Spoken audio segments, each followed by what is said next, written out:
Eric Pennington with Spirit of EQ.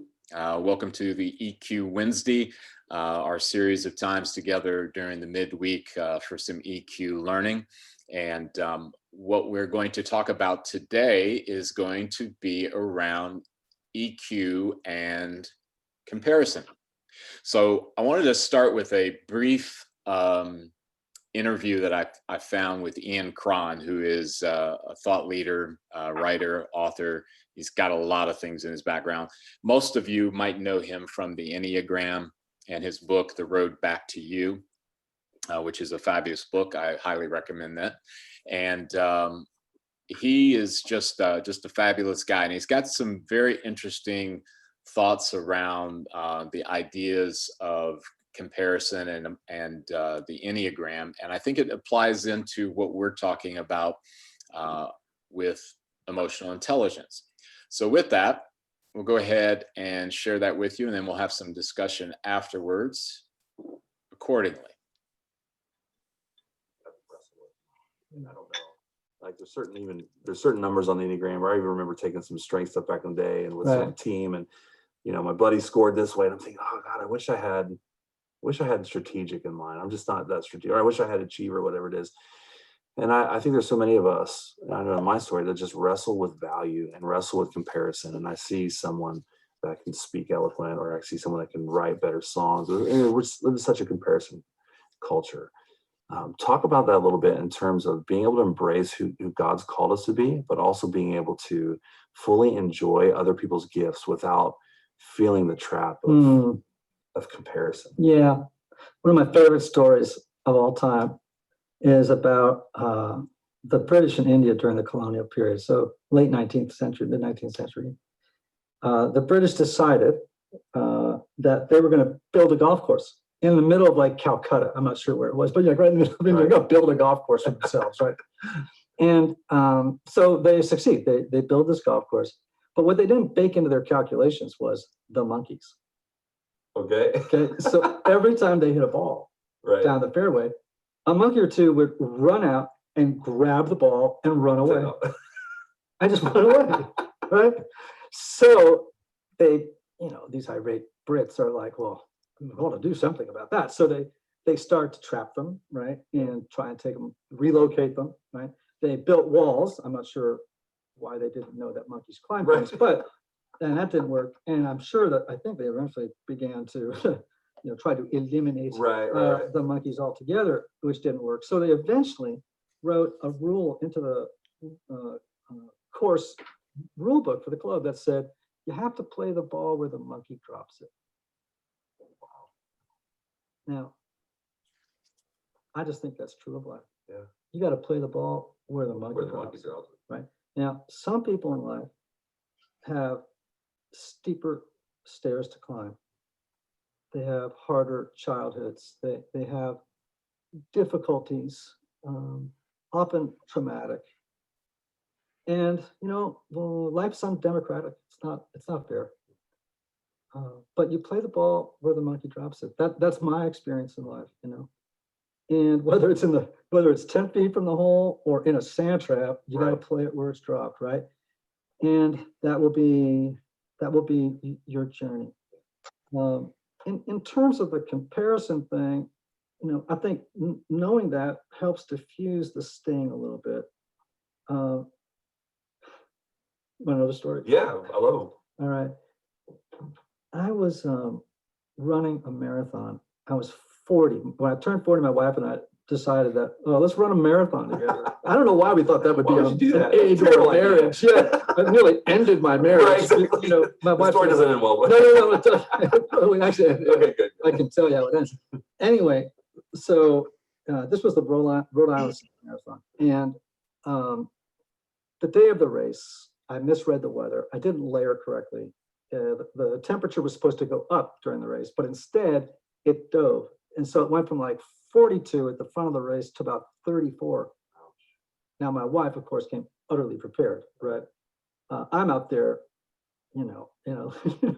like hardly a shirt on and like shorts. And I don't know what I was thinking, Anyway, I really slowed down. I was starting to get hypothermia. And as I'm running, fast walking, people were just passing me. I think I saw you when I was running by, actually. Yeah, totally. No, like there were people on crutches passing me by. And, you know, I was kind of looking around and I probably looked pretty defeated. And an older man was running by me and must have just sensed what was happening inside me. And he turned around and he said, "Run your own race." That's profound. And I just have not forgotten that, because it really was a very profound thing to say. We should just run our own race in life. Don't look at where everyone else is going. Don't look at what everyone else is accomplishing. Run the errand upon which God sent you here, and don't compare it to other people's.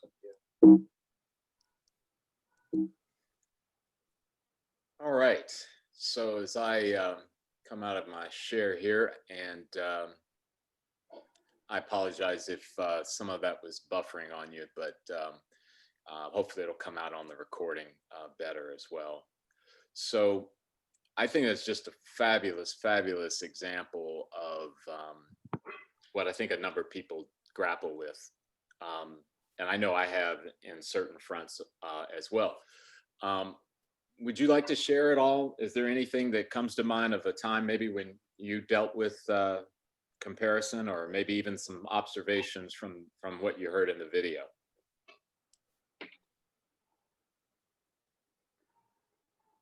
Yep, I do compare. Like I compare with my other colleagues who know better EQ skills than me. So where I'm, so there are a lot of conversation goes in when the thought of comparisons comes in, because that directly links to my own capability. Do I more skillful enough? So what else? It also creating kind of anxiety and kind of apprehensions. Uh, so but with the EQ skills, I can able to take it in a positive way.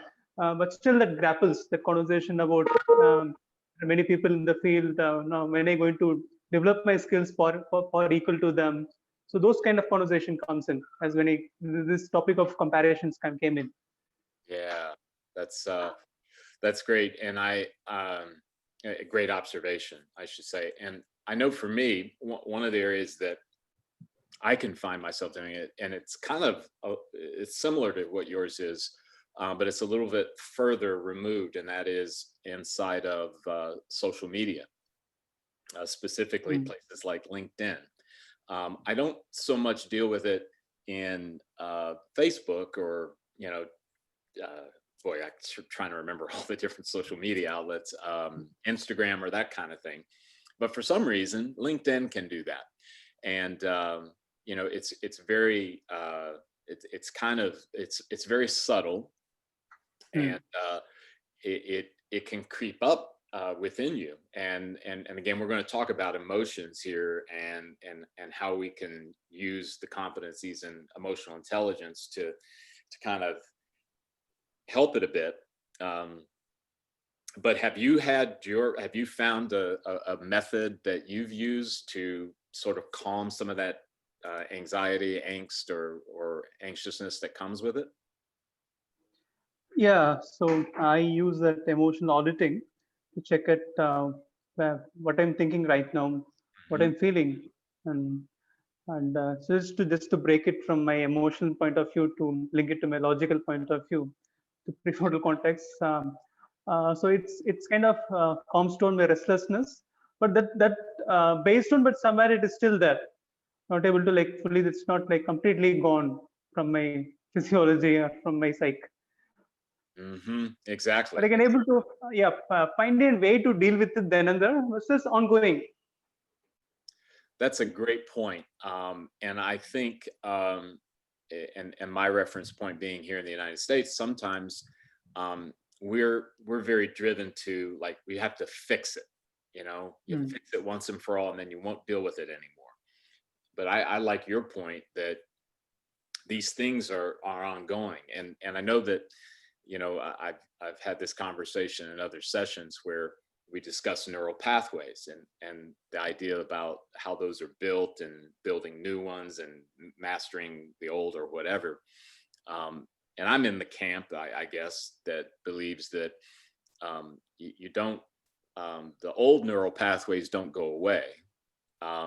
it's almost like a freeway system. You build a new neural pathway that's better and is more, it serves you better, but it doesn't mean the old one just disappears and is never rears its head, at least in my case, because I can tell you, I've had to build, and you drew a wonderful picture of this process of, okay, how do I manage this, what I'm experiencing? So for me, for example, it's not so much it does connect to emotional intelligence, but like for instance with LinkedIn, I will not allow myself to linger there. I won't continually scroll. I typically limit myself to probably maybe 30 seconds-ish, maybe to a minute, depending on if I find something, as far as a compelling article. But typically I won't stay there very long, because I know, and this is maybe a good point to kind of segue to the competencies that some of us in our practice use, one of them being recognizing patterns, right? And inside of me, which that competency is housed, it's in and I don't want to mix people up to not necessarily understanding our methodology here, but within the knowing of me, the know yourself pursuit, that's where recognizing patterns lies. And I recognize that if I linger for too long, I'm going to have trouble. So my next go-to competency is applying consequential thinking, right? The idea of, okay, if I stay here, what damage can be done? Well, for me, if I linger and stay in that environment, I will go toward things that are not serving or not healthy, as in that comparison thing, as in envy, all of those different types of things, right?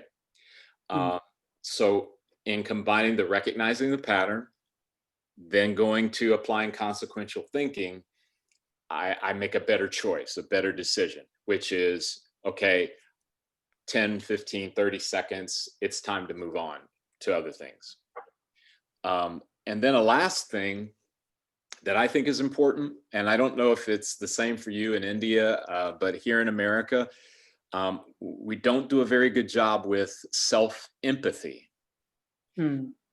And I've gone to that because I have a good long history of being my own personal judge, jury, and prosecutor. So what I have learned, and I'm still learning, is the importance of applying self-empathy.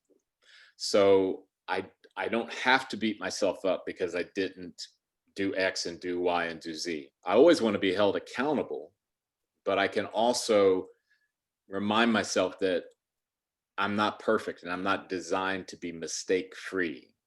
And that's been very, very helpful for me. Were there any other observations that you had, whether it's seeing the video or thinking about the idea of how you can use emotional intelligence, how it's helped you? One thing from your sharing is that consequential thinking. So when you recognize the pattern, and then what is the consequence of it? That kind of that's kind of something new which I can take on from this conversation with you, right? And that will break my pattern, existing pattern, and so with the practice, so I think I can able to develop new ways of being and acting. Yeah. And it's interesting, and I know before we got started here, as far as recording, we were talking about where you're located. And I mentioned to you that I have a client who is from Salem area. And one of the things that we discussed in one of our sessions was about cricket. He really loves cricket. Yeah. I told him, right out, I said, this analogy might be a little rough, but I think it'll make sense because I'm not super familiar with cricket, but I said, hear me out. So I drew the analogy of, I said, when you are playing competitive cricket, or maybe it's professional cricket, the teams, the players, they want to have some knowledge of their opponent. as far as maybe what their tendencies are, how good they are, what's the best approach if we're going to win, right? And Yes. I realize this applies to virtually any type of team sport, but I mentioned to him and I said, the reason why you do that is because the more knowledge you have of that team and what their strengths and their weaknesses are, the better you are going to be able to combat it or combat them in order to win. Mm. And I said, that's what this is about. The more knowledge I have of myself, more knowledge I have of my tendencies, right? My patterns, as we've discussed, the better I'm going to be able to recognize it and then address it. You said it wonderfully about moving from that emotional to the logical, right? Yes. That's a key part of it. And I think all of these things that we're talking about really kind of unwrap that. And I realize for those who are not on the call today, this is a process. It takes practice and work. I doubt if anyone out there just woke up and then all of a sudden they were able to do it. It just doesn't work that way. At Yes. least not for me. I could say that. So right now we're heading at about 12:30 Eastern time. Before we kind of come to a close here, just want to remind you, if you're watching, listening, these EQ Wednesdays happen every Wednesday, unless we send out some kind of notification accordingly. I kind of laugh a little bit about it and say, if nobody's on by 12:15, then you know something happened and we're not doing it. But you can use the link that you found inside of the invite on Eventbrite, which we've been pushing out through social media and through our email database. So come when you can, and we'd love to have you. And we'll just continue the discussions, and hopefully the learning will grow. I really appreciate you coming on today as well, and good luck to you, and hopefully we'll see you again soon. Thank you. And today's my first sessions, and it's a kind of it's good to know people from other part of the country, especially professional, and interacting with you is good, so we can learn from each other. Yes, absolutely. Thanks again, and have a great day. Okay. Yeah. Thank you. Bye-bye. Bye.